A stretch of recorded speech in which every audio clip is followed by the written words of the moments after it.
We are from Jogja, the heart of Java.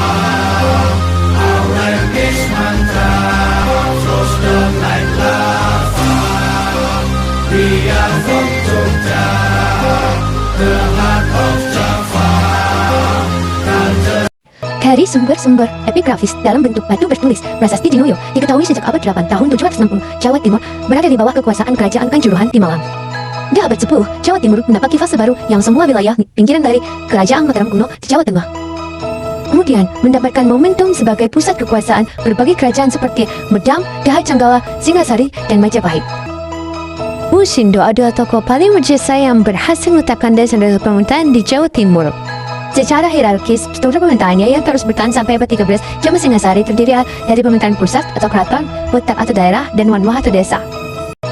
Kemudian pada awal ke-13 terjadi perkembangan dalam struktur ketatanegaraan di Indonesia di Jawa Timur ditandai dengan munculnya negara atau provinsi.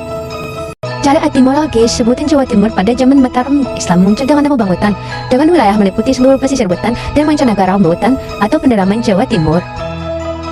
Selanjutnya, setelah Aurora Cina di Kartasura pada tahun 1743, seluruh wilayah pesisir utara Jawa dan Pulau Madura jatuh ke tangan Belanda, sedangkan daerah Mataram hanya tersisa wilayah pendalaman Jawa. Dengan berakhirnya Perang Diponegoro pada 1830, maka seluruh Jawa Timur dikuasai pemerintah Hindia Belanda. Dari tahun 1830 sampai 1929, Belanda menjalankan pemerintahan dengan hubungan langsung pemerintah pusat VOC di Batavia dan para bupati di wilayah kekuasaannya. Pemerintah Hindia Belanda melakukan intensifikasi pemerintahan dengan membentuk pemerintahan Provinsi Jawa Timur tahun 1929 dengan struktur pemerintahan wilayah dan birokrasi tidak jauh beda seperti sekarang. Kemudian, masa pemendudukan Jepang dari tahun 1942 sampai 1945, Jawa Timur seperti daerah lainnya berada di bawah kekuasaan militer Jepang.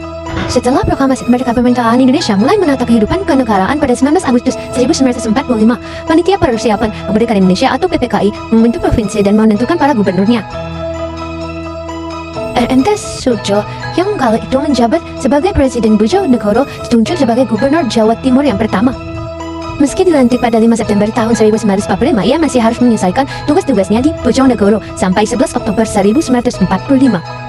Hingga akhirnya pada 12 Oktober 1945 ia hijrah ke Surabaya.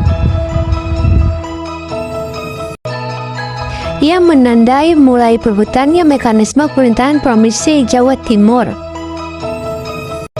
Atas dasar pertimbangan perjalanan sejarah itu, maka diterbitkanlah Perda Provinsi Jawa Timur nomor 6 tahun 2007 yang menetapkan tanggal 12 Oktober sebagai terjadi Provinsi Jawa Timur.